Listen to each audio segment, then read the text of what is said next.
서울 강북구의 3월은 늘 그렇듯 변덕스러웠습니다. 아침엔 햇살이 따뜻하다가도 오후가 되면 찬바람이 불어왔지요. 지우는 회사에서 돌아오는 지하철 안에서 창밖을 바라보았습니다. 퇴근 시간의 풍경은 언제나 똑같았습니다. 지친 얼굴들, 스마트폰을 들여다보는 사람들, 그리고 어디론가 서둘러 가는 발걸음들. 지훈의 삶도 그랬습니다.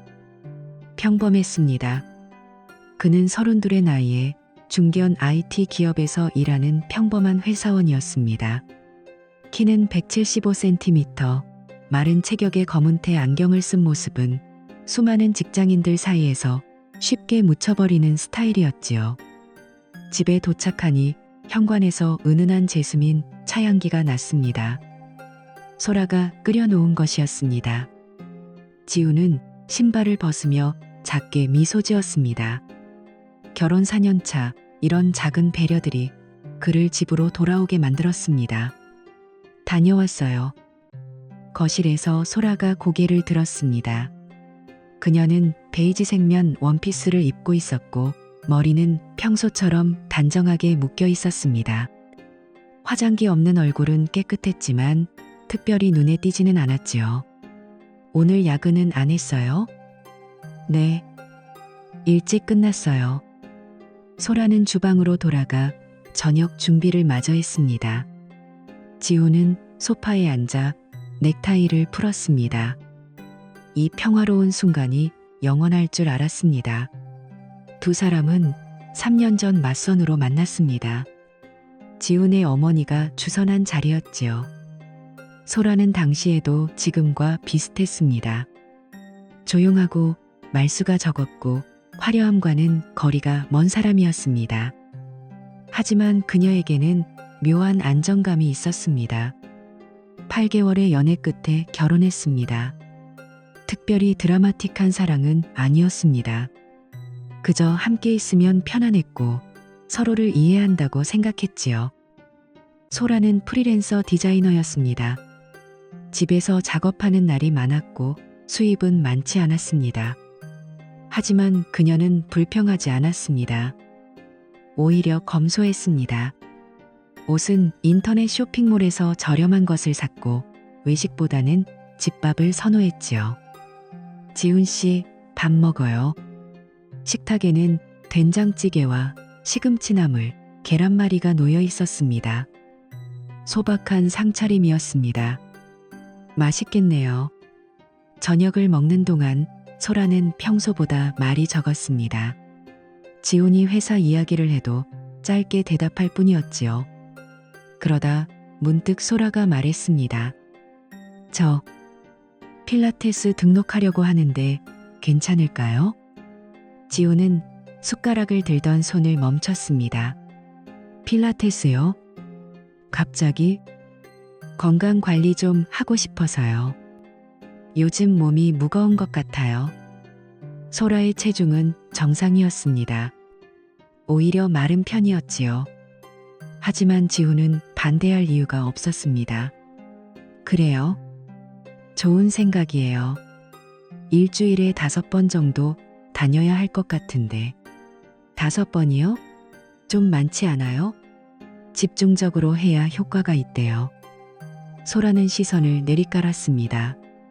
무언가 더 말하고 싶은 듯 했지만 입을 다물었지요. 그날 밤 지우는 침대에 누워 천장을 바라보았습니다. 소라는 이미 잠든 것 같았습니다. 균일한 호흡 소리가 들려왔지요. 이상한 기분이었습니다. 뭔가 달라지고 있다는 느낌. 하지만 구체적으로 무엇인지는 알 수 없었습니다. 다음 날부터 소라는 매일 아침 샐러드만 먹었습니다. 점심도 마찬가지였지요.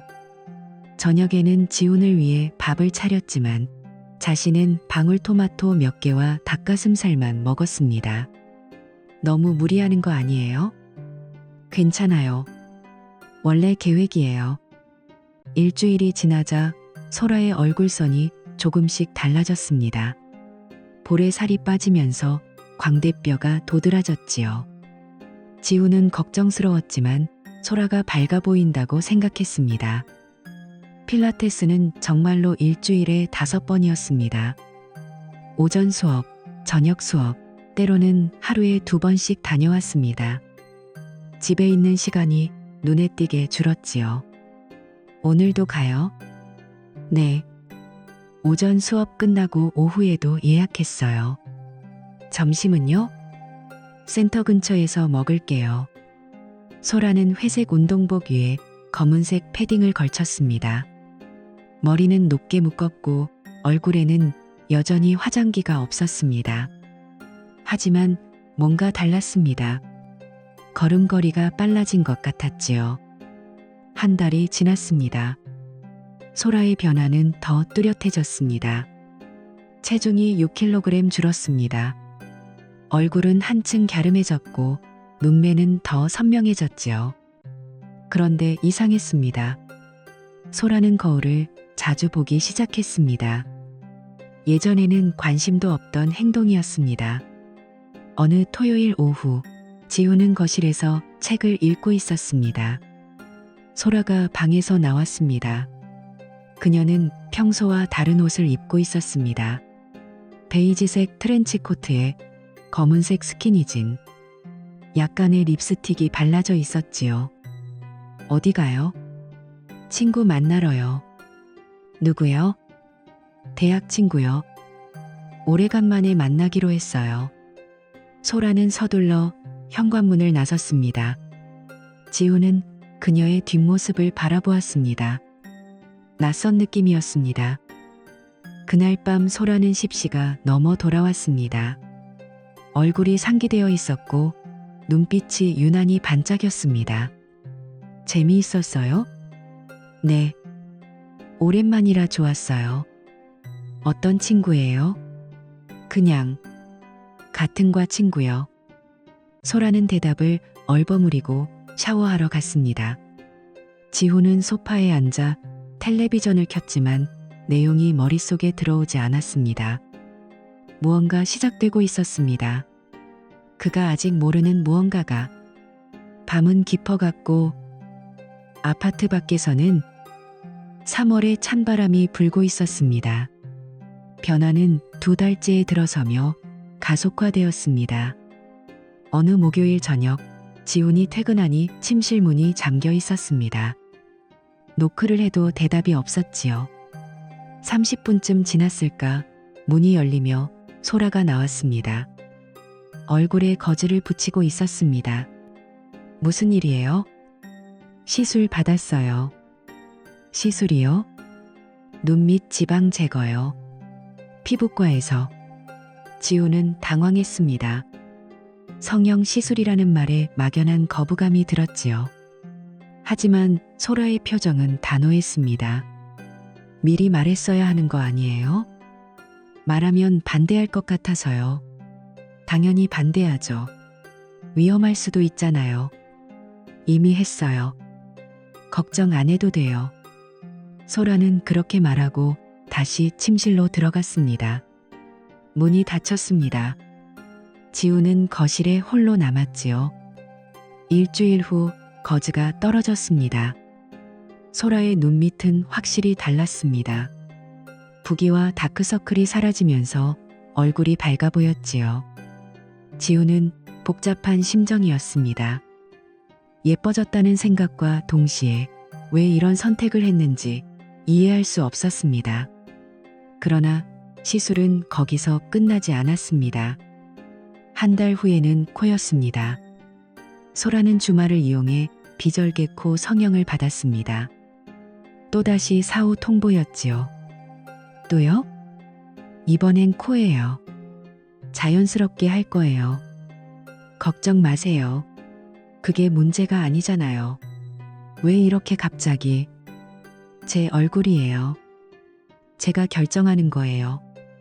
말투가 차가웠습니다. 지우는 더 이상 말할 수 없었지요. 그 후로도 시술은 계속되었습니다. 턱선 보톡스, 이마 보톡스, 볼 필러.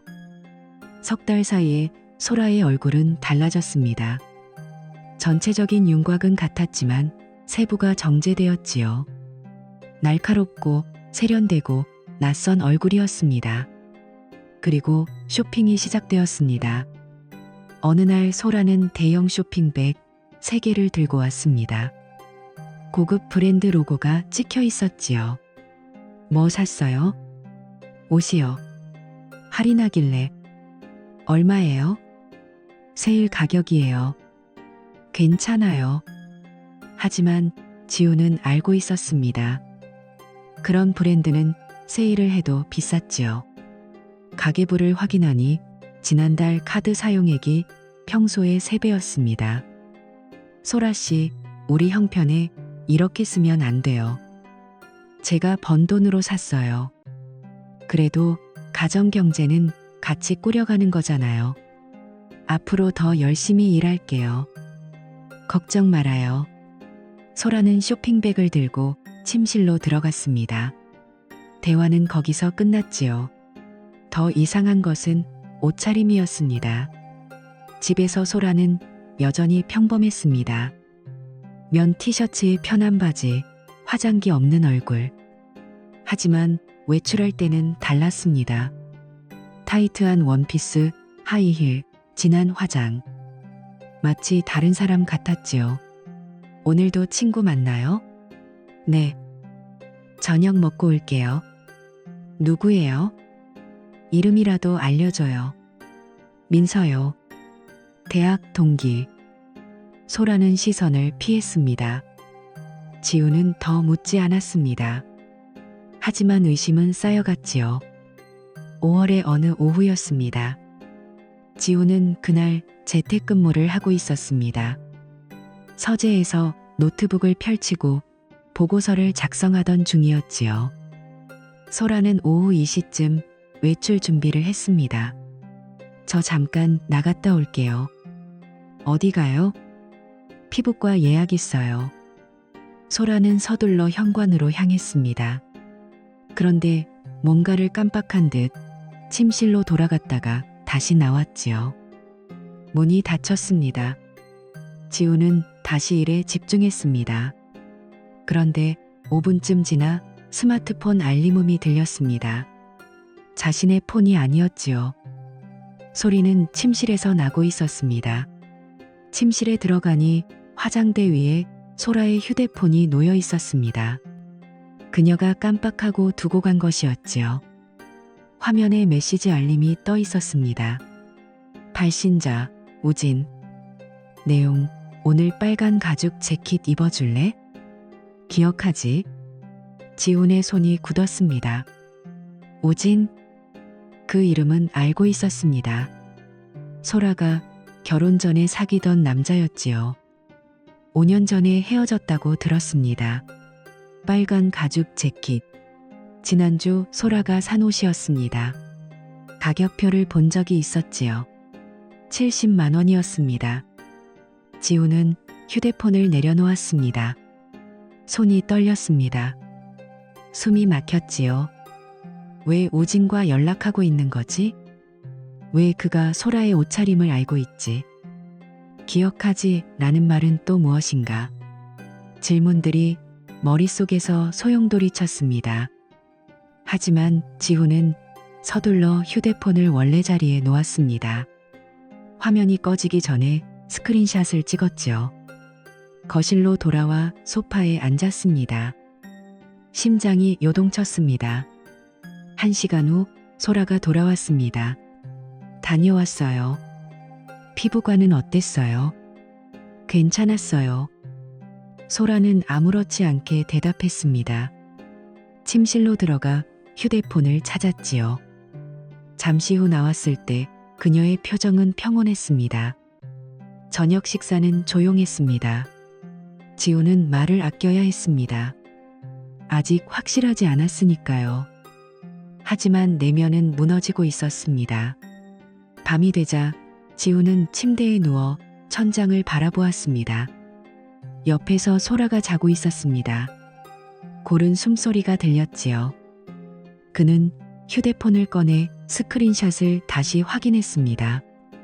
오늘 빨간 가죽 재킷 입어줄래? 기억하지?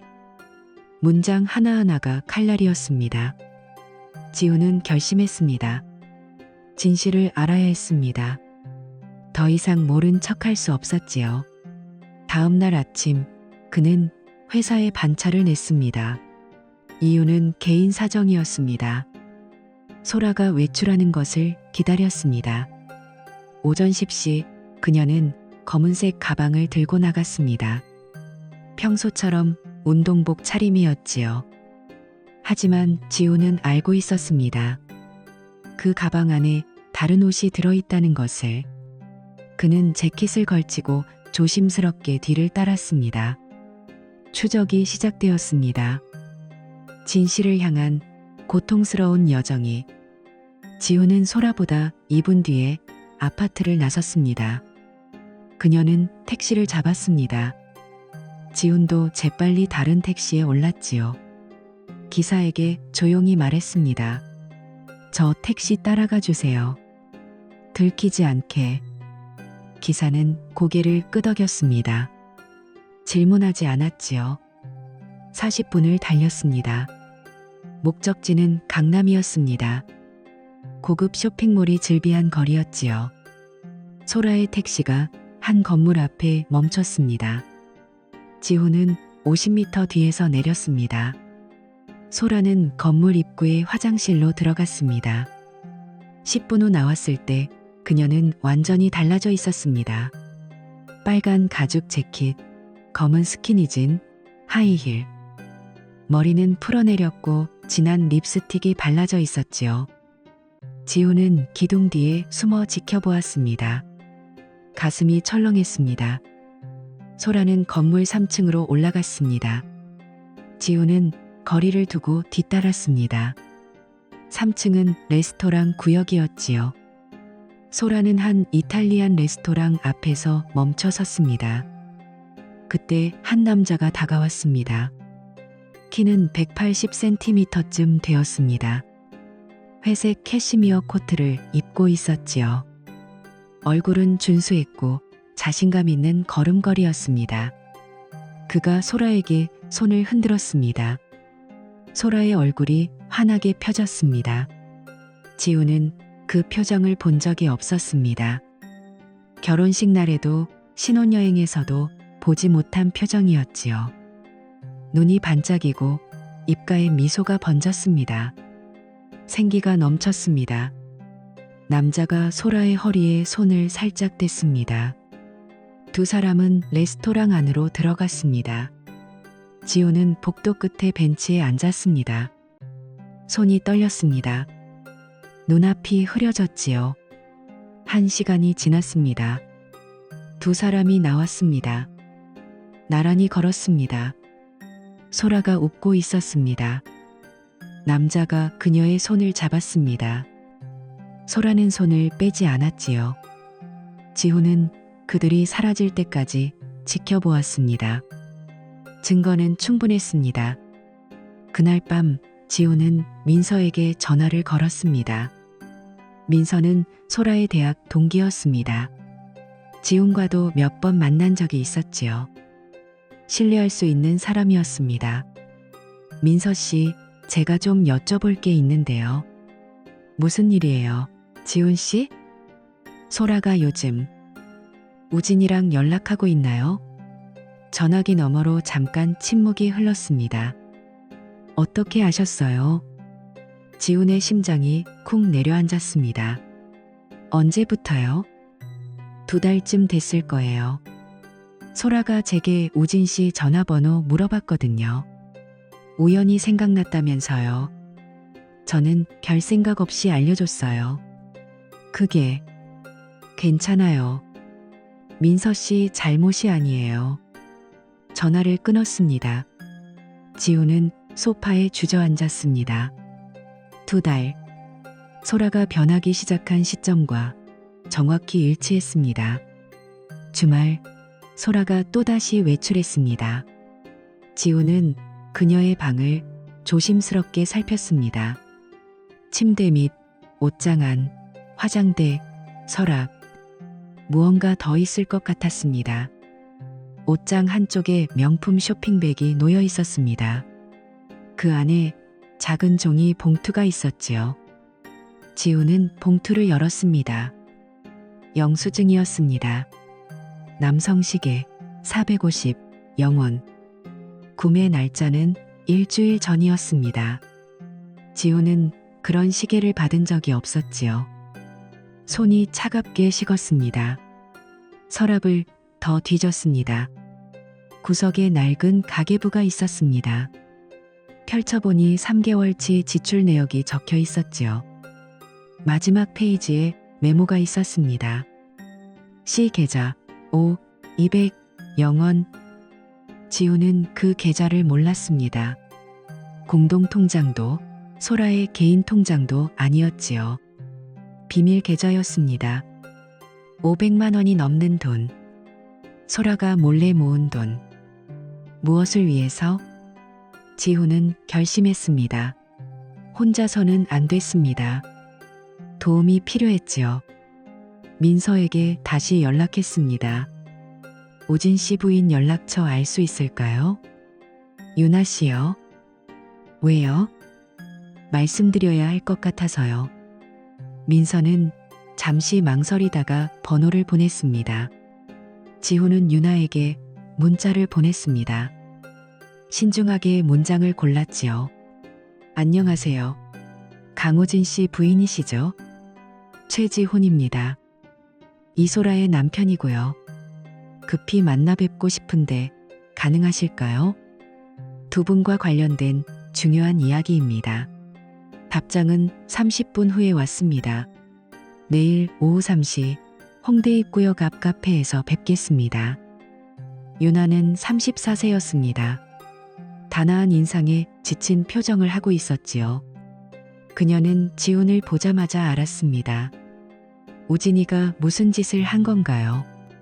지훈은 휴대폰을 꺼냈습니다. 스크린샷을 보여줬지요. 우진이 소라에게 보낸 메시지였습니다. 유나의 얼굴이 하얗게 질렸습니다. 요즘 우진 씨 행동이 평소와 다른가요? 네. 갑자기 운동을 시작했어요. 옷도 새로 사고, 휴대폰은 항상 손에 들고 다니고요. 통화 기록이랑 문자 다 지워져 있어요. 제 아내도 똑같습니다. 두 사람은 침묵했습니다. 카페의 배경음악만 들렸지요. 유나가 먼저 입을 열었습니다. 증거가 더 필요해요. 확실한 거. 동의합니다. 우진이 폰의 위치 공유 앱이 있어요. 가족용으로 쓰는 거라 제가 볼 수 있어요. 지우는 고개를 끄덕였습니다. 그걸로 추적할 수 있겠네요. 언제 움직이실 건가요? 최대한 빨리요. 유나는 커피를 한 모금 마셨습니다. 손이 떨리고 있었지요. 좋아요. 연락드릴게요. 사흘 후 유나에게서 전화가 왔습니다. 지금 우진이 강남으로 가고 있어요. 소라 씨도 외출했나요? 지우는 창밖을 보았습니다. 소라는 30분 전에 나갔습니다. 네, 나갔습니다. 만나는 것 같아요. 제가 위치 계속 보내드릴게요. 고맙습니다. 지우는 재킷을 걸쳤습니다. 유나도 이미 움직이고 있었지요. 두 사람은 강남역 근처에서 만났습니다. 유나의 휴대폰에 빨간 점이 찍혀 있었습니다. 오진의 위치였습니다. 움직이지 않고 있었지요. 저기에요. 조용한 골목길이었습니다. 오피스텔 건물이 보였습니다. 두 사람은 건물 맞은편 카페에 자리를 잡았습니다. 창가 좌석이었지요. 일시간을 기다렸습니다. 오후 4시 오피스텔 입구가 열렸습니다. 우진이 나왔습니다. 그리고 소라가 그의 뒤를 따랐습니다. 두 사람은 웃고 있었습니다. 지우는 휴대폰으로 사진을 찍었습니다. 연속으로 여러 장 찍었지요. 날짜와 시간이 자동으로 기록되었습니다. 유나는 아무 말도 하지 않았습니다. 눈가가 붉어졌지요. 이제 충분해요. 지훈의 목소리는 차가웠습니다. 증거는 완성되었습니다. 반격이 시작될 시간이었습니다. 지훈은 그날 밤까지 기다렸습니다. 소라가 저녁 8시에 돌아왔습니다. 평소처럼 편안한 차림이었지요. 머리는 묶여 있었고 화장은 지워진 상태였습니다. 다녀왔어요. 지훈은 식탁에 앉아 있었습니다. 그 앞에 서류 봉투가 놓여 있었지요. 앉아요. 소라는 지훈의 목소리가 평소와 다르다는 것을 느꼈습니다. 천천히 맞은편에 앉았습니다. 지훈은 봉투에서 사진들을 꺼냈습니다. 하나씩 소라 앞에 놓았지요. 강남 레스토랑 앞에서 우진과 서 있는 사진, 오피스텔에서 나오는 두 사람의 사진, 남성 시계 영수증, 비밀 계좌 내역, 그리고 우진이 보낸 메시지 스크린샷. 소라의 얼굴이 창백해졌습니다. 손이 떨렸지요. 이게 설명 안 해도 돼요. 다 알고 있으니까. 침묵이 흘렀습니다. 시계 초침 소리만 들렸습니다. 언제부터였어요? 소라는 고개를 들지 못했습니다. 2달 전부터요. 왜요? 미안해요. 왜냐고 물었어요. 소라는 입술을 깨물었습니다. 한참 후에야 입을 열었지요. 우진 오빠를 우연히 마주쳤어요. 카페에서. 그 사람이 저를 보고 놀라더라고요. 그리고 말했어요. 여전히 수수한 애라고. 지호는 아무 말도 하지 않았습니다. 그 말이 자꾸 생각났어요. 5년 전에도 그랬거든요. 저한테 변화가 없다고, 지루하다고. 그래서 헤어졌어요. 근데 그 사람은 달라져 있었어요. 더 멋있어지고 성공한 것처럼 보였어요. 그래서 다시 연락한 거예요? 네. 처음엔 그냥 안부만 물으려고 했어요. 근데 자꾸 만나자고 하더라고요. 저도 모르게 흔들렸어요. 나는요? 소라는 지훈을 바라보았습니다. 눈가가 붉어져 있었지요. 지훈 씨는 좋은 사람이에요. 정말로. 근데 뭐죠? 설레지 않았어요. 처음부터. 그 말이 칼처럼 꽂혔습니다. 지훈은 표정을 바꾸지 않았습니다. 500만 원은 뭐예요? 데뷔한 거예요. 혹시 모를 상황에. 도망갈 돈이었군요. 소라는 대답하지 못했습니다. 지훈은 자리에서 일어났습니다. 서류 봉투를 다시 챙겼지요. 내일까지 짐 싸세요. 친정으로 가든 어디든 가세요. 지훈 씨. 변호사는 제가 선임했어요. 일주일 안에 연락 갈 거예요. 미안해요. 정말 미안해요. 지훈은 뒤돌아보지 않았습니다. 사과는 필요 없어요. 그냥 가세요. 다음 날 아침 소라는 짐을 쌌습니다. 검은 캐리어 하나였습니다. 결혼할 때 함께 고른 것이었지요. 지훈은 거실에 앉아 소라가 짐을 싸는 것을 지켜보았습니다. 말을 걸지 않았습니다. 오전 10시 소라가 현관으로 나왔습니다. 그럼 잘 가세요. 문이 닫혔습니다. 지훈은 빈 거실에 홀로 남았습니다. 일주일 후 유나에게서 전화가 왔습니다. 지훈 씨, 우진이 제게 전부 털어놨어요. 어떻게 됐어요? 소라 씨랑 만나던 거 인정했어요.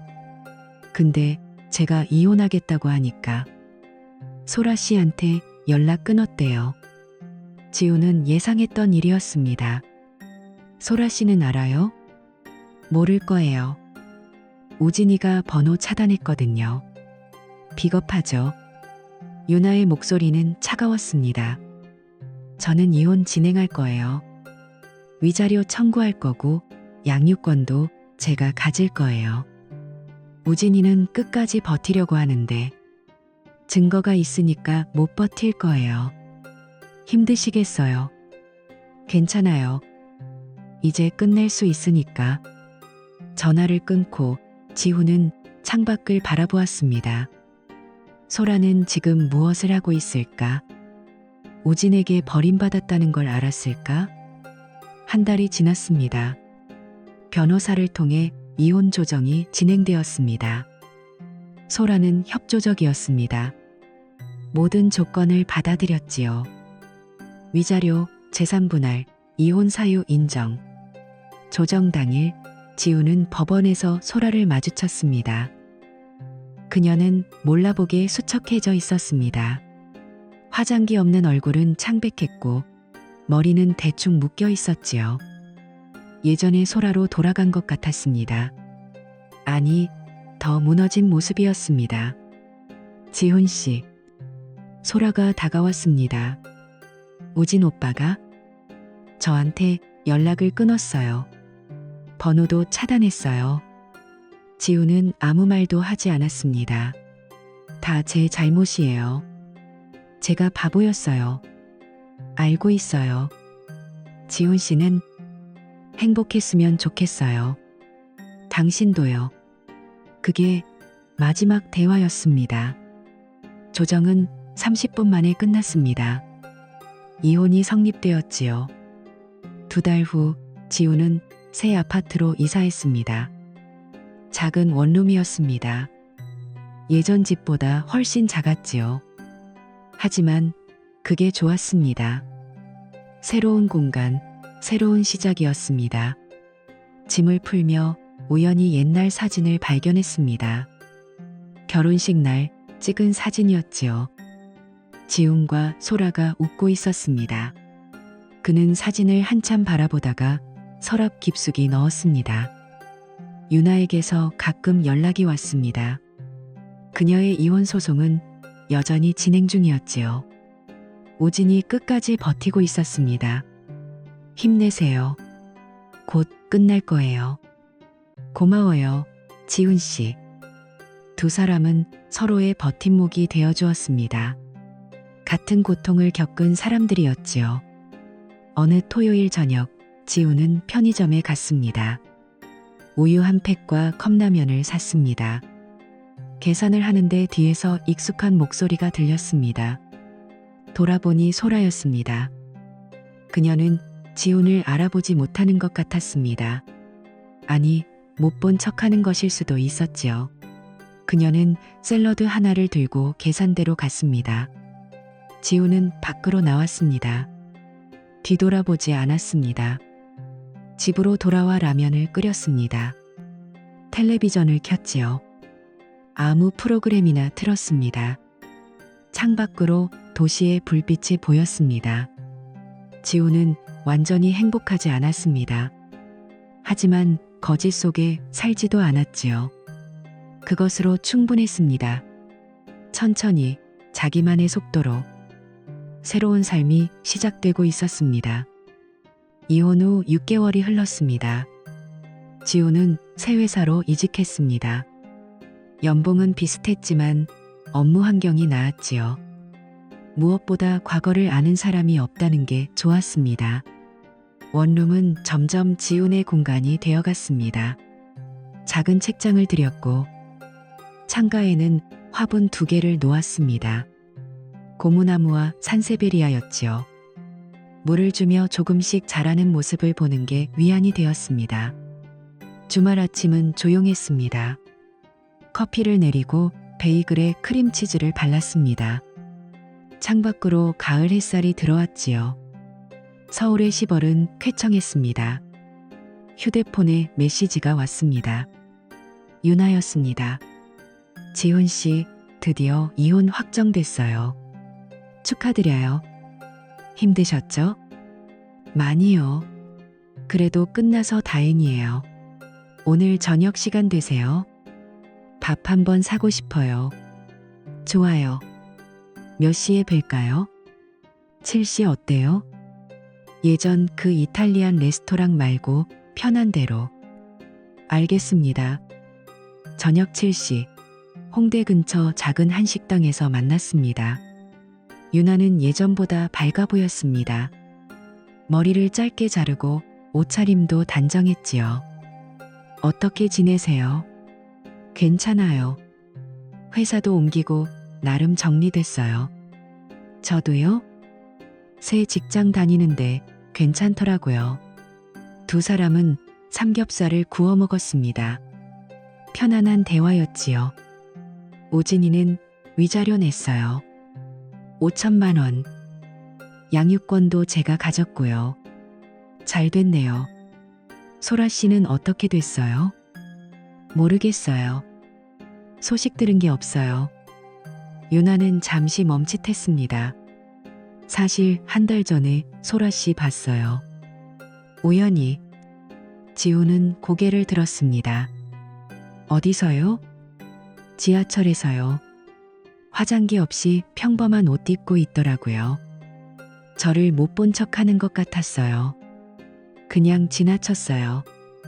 그랬군요. 오진이는 다른 여자 만난대요.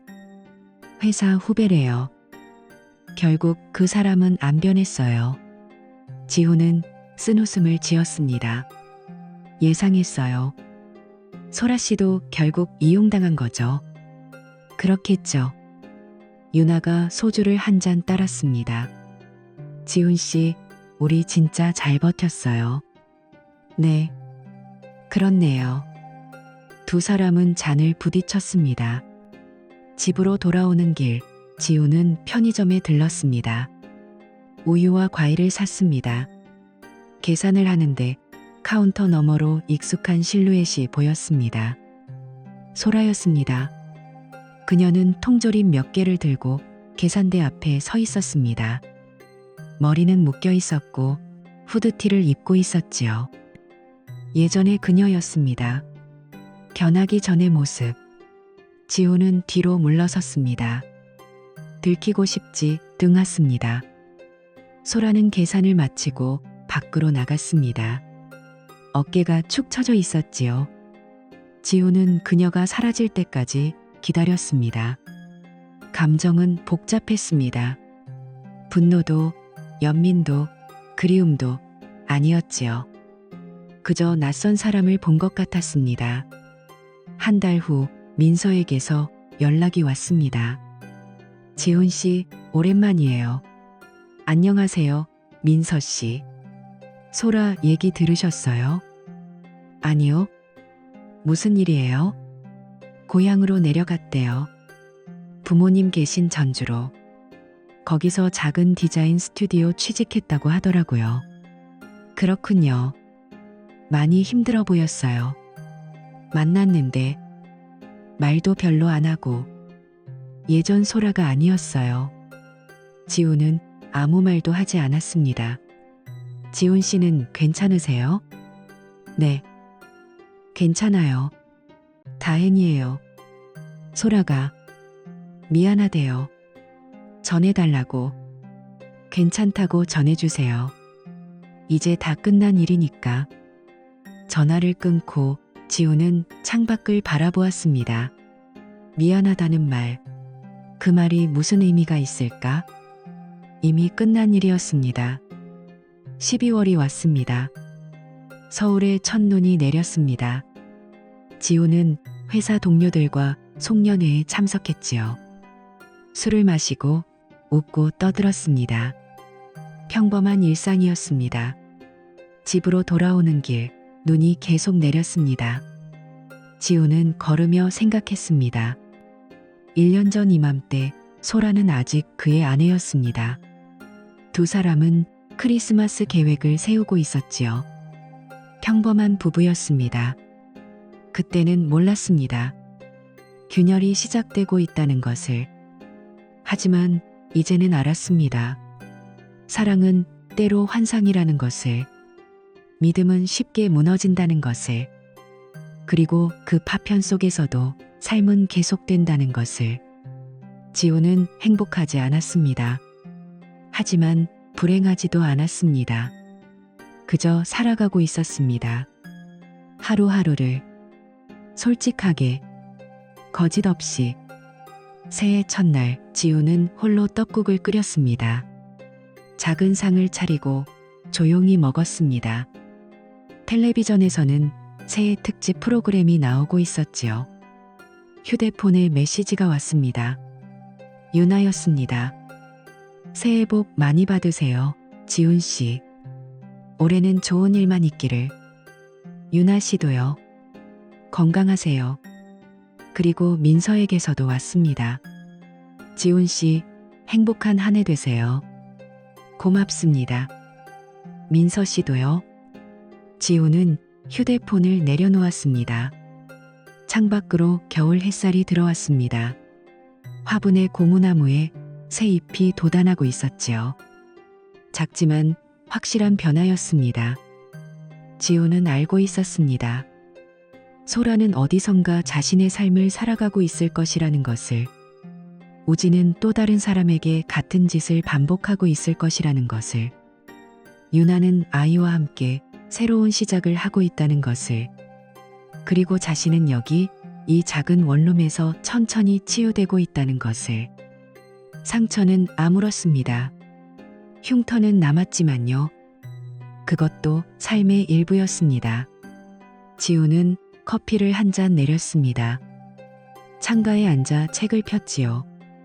오래전 사두고 읽지 못한 소설이었습니다. 첫 페이지를 넘겼습니다. 새로운 이야기가 시작되었습니다.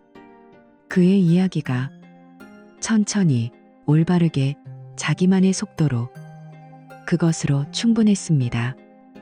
밖에서는 새해의 바람이 불고 있었습니다. 차갑지만 깨끗한 바람이